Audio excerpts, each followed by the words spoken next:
Hello, today we're going to make Italian mozzarella. As with all mozzarella's, acidity is the key, and with Italian mozzarella we let that happen naturally. As a result, this mozzarella has a very intense flavor, making it perfect for caprese or other cases where the mozzarella is going to be the star of the show. So let's start with the ingredients. You're going to need a gallon of milk. I use a low-heat pasteurized milk. You're going to need a half a teaspoon of rennet diluted in a quarter cup of water. You're going to need some culture, and you're also going to need a steel pot for mixing your milk and solution in. For the culture, I use a thermophilic culture that I get from cheesemaking.com. I find it works great. Even though they say you use it for up to 2 gallons, it works fine using the entire packet at a gallon. If you don't want to do this, you can make your own culture using 3 tablespoons of buttermilk and 1/3 cup of yogurt. Also, in this recipe, you will see an optional step. I started doing this about 6 months ago so I could get a more consistent batch of cheese. What I was finding is the milk sometimes changes its composition based upon what the cows are fed or where they pasture. So in this step, I'm going to add a half a teaspoon of citric acid diluted in a quarter cup of water. As always, with any optional step, try my recipe first without it. If you find that the mozzarella turns out fine, you don't need it. However, if you don't have a batch that is successful, or you have inconsistencies in batch, this simple little step can help you have a consistent outcome and successfully make mozzarella. The first step in the process is to heat your milk. And because I'm doing the optional step, I'm going to heat my milk first to 86 degrees. Okay, the milk has reached 86 degrees. I'm now going to add the citric acid, and I keep the heat going underneath the milk while I do this. So with citric acid, you're going to want to incorporate it swiftly into the milk. So you want to do a very aggressive stir to get it incorporated as effectively as possible.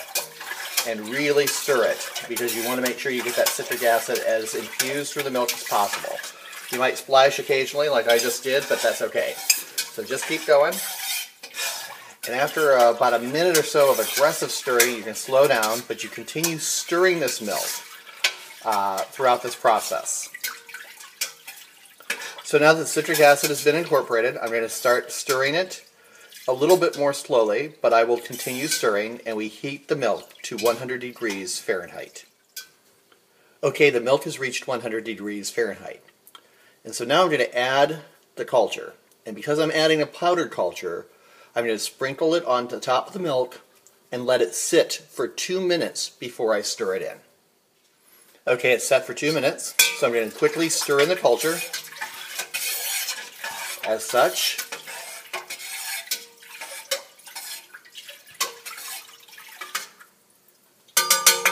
Then I'm going to cover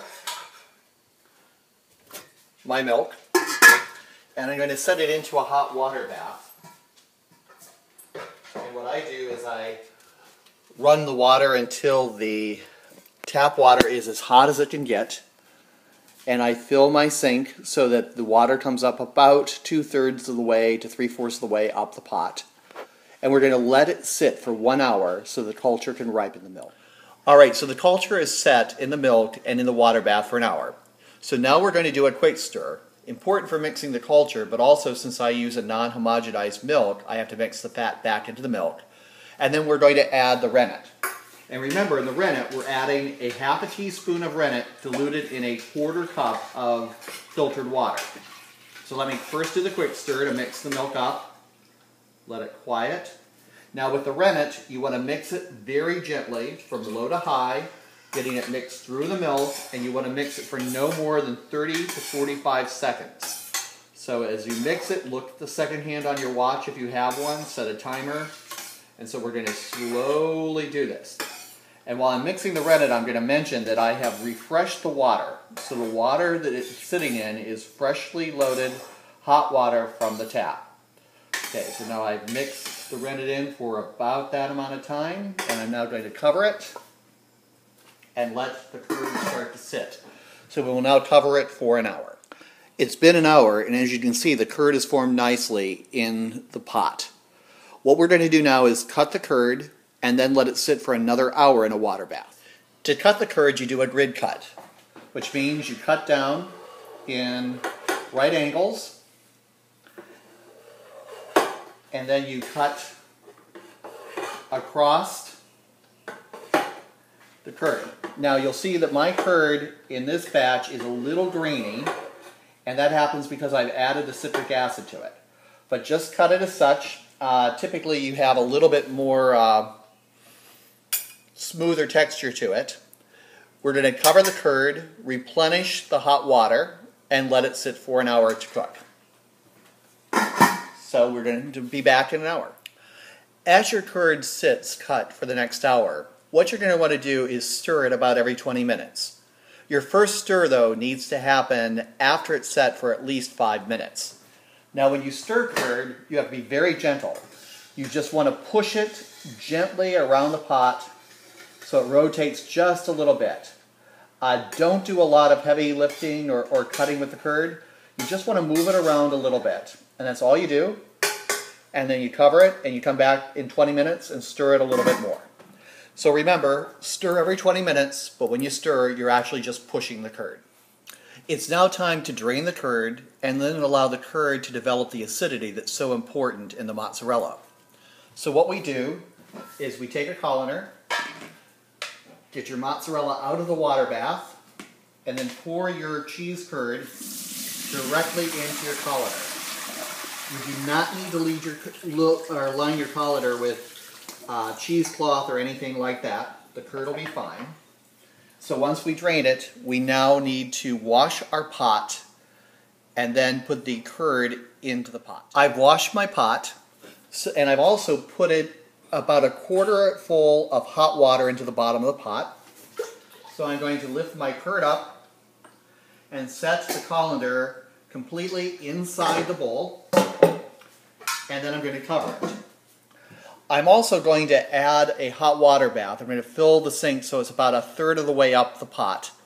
And it's now going to sit for 2 hours. And this is the time when the acidity in the curd is developed. During the next 2 hours, you don't do anything. Just let the curd sit there.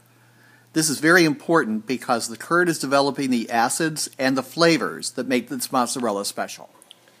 Okay, it's been 2 hours. And if we check the curd, I can actually tell by looking at it that this is ready to stretch. I have some nice, just a little bit of curd extending through the holes in the colander, but it's formed a nice, good, solid pack.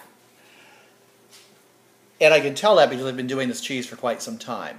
If this is the first couple of times you're making mozzarella, one thing you can actually do is heat a cup of water to 185 degrees in the microwave, slice off just a little bit of the curd, dip it in that water for about 30-45 seconds, and if it starts to stretch when you pull on it, that's how you know the cheese is now ready to go. The nice thing about mozzarella is at this point you have an option. You could actually freeze the curd and return to the recipe later on after you thaw that curd and do the final stretch. So what I often do is make several batches of mozzarella up to this point, harvest the curd into a freezer bag, freeze it, and then later on, when I need mozzarella, I thaw that curd in the refrigerator, heat up the water bath, and move to the stretch. Okay, we're ready to stretch the curd. To do the stretching, there are a couple of things that you need. First, I get a colander, and I get one that will fit inside of a large glass bowl. This is where I'm going to bathe my curd in hot water so it stretches. That hot water is 185 degrees of water that you're heating on the stove. Heat at least a gallon of the water so you have plenty to use when you do the stretch. You're also going to want to do an ice bath, and this is what you place the curd in after you are done stretching it. And naturally, let's not forget those great rubber gloves. You're going to need those because you're going to have your hands in very hot water, and you're going to want to make sure you don't burn your hands. And on top of all these other things, you're also going to want a supply of cheese salt. I use 1 teaspoon of cheese salt as I'm stretching the curd to appropriately spice it before I plunge it into the ice bath. So put on those rubber gloves and heat your pot of water to 185 degrees, and we're ready to begin. Okay, now what I've done is I've transferred my curd into my colander. The water is now heated to 185 degrees. And I'm going to bathe the curd, and it will probably take 5 to 7 minutes sitting in this hot water before it's ready to stretch. And what I also try to do is about every 2 to 3 minutes, I add a little bit of hot water into the hot water bath to keep the curd at the right temperature. So what we're going to do is we're going to load some hot water, and you never pour it directly onto the curd. You want to pour it into the container that's holding the curd, or holding the water here. And there we go, the curd is completely covered.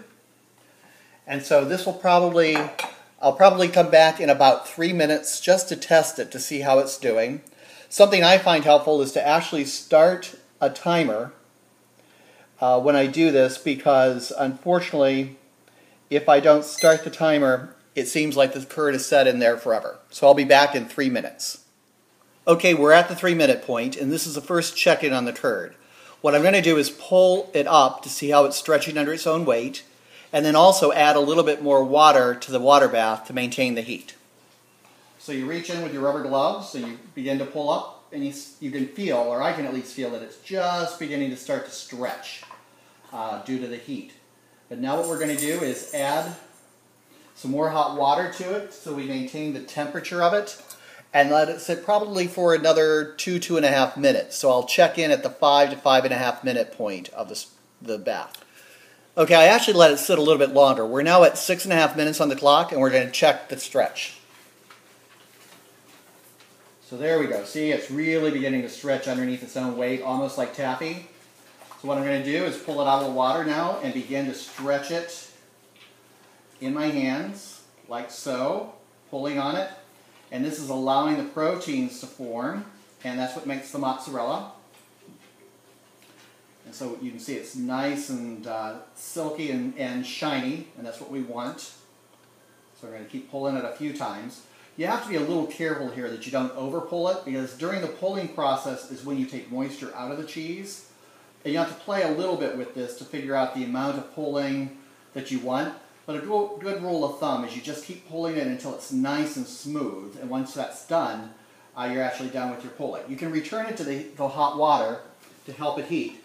I actually need to add a little bit of salt to it during this process, so I'm going to actually take a teaspoon of cheese salt, sprinkle it over my mozzarella, fold it, and then I'm just going to keep on pulling. And now I'm going to bring it back to the hot water bath, just heat it up just a little bit more. And then we will finish this process up. Give it just a few seconds here to heat up. We're going to take it back out of the water bath, pull it, and now we're just about ready. There we go. It's looking nice and smooth. So now we can basically work it into a ball. And so we do that. Return it a little bit, heat it just a little bit more up in the hot water, so it can work into a very nice ball of mozzarella. And as you can see, that's quite a sizable amount of mozzarella, probably 20 to 22 ounces would be my guess looking at it. And now that that is all ready, what we do is we take it and plunge it into the hot water bath, where it's going to sit for another half hour. Or ice water bath. So it will sit for another half hour. Okay, now's the easy part. In half an hour, you take the cheese out of the ice water bath, dry it off, and put it into the refrigerator. I usually suggest letting it sit for at least 12 hours so the salt can draw through. After that, it's ready to enjoy. So good luck, and I hope you enjoy your mozzarella.